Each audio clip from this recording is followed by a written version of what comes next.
Premier, thank you for joining us. Thanks, Rhiannon. You gave West Australians a date. You told them it was locked in. How can the public trust your next commitment? When I did that, it was when the Delta strain was around, and what I said in mid-December was if there was an emergency or catastrophe, we would have to reconsider it. Obviously, with more than 1,000 deaths in the last 4 weeks over East, 98 on Thursday, we had to reconsider it and we've had to delay the date. And that's because we want to save West Australian lives. I'm not going to just deliberately open the border and have scores of people, potentially hundreds of people, die because I wasn't prepared to wait a little while. So it was a difficult decision, but it's all about saving the lives, particularly of older West Australians. Don't you owe the public a new date now? Well, we'll review it. The thing about Omicron and COVID is it's very unpredictable.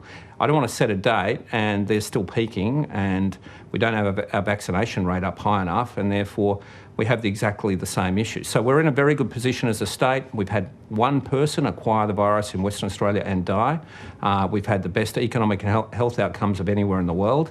I don't want to lose that at the last hurdle. Dr. Robertson did say it should be reviewed within 4 weeks. So can we expect a date to be set within the next 3 weeks?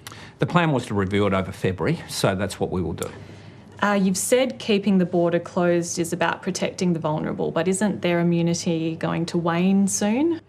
Well, the thing about it is only about 34% of people have had the opportunity to get their third dose. So what we've got to do is get the third dose rate up and give people the chance to get their third dose before we have widespread community spread of Omicron in Western Australia.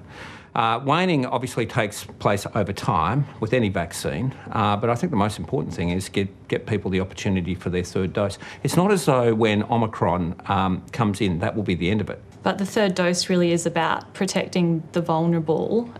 Their immunity starts to wane after March, so can we expect the border to open in March? We'll take advice, we'll consider it all in February.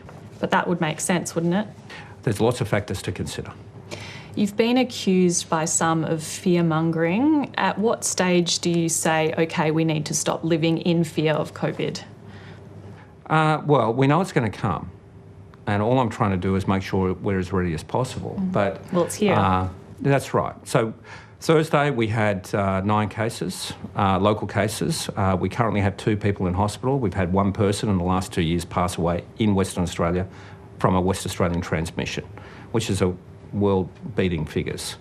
Over in the other states, they've had hundreds, if not thousands, of people die over the course of the last 2 years. So, look, it is something to worry about. You shouldn't downplay it, and I don't think people should just assume it'll all be easy.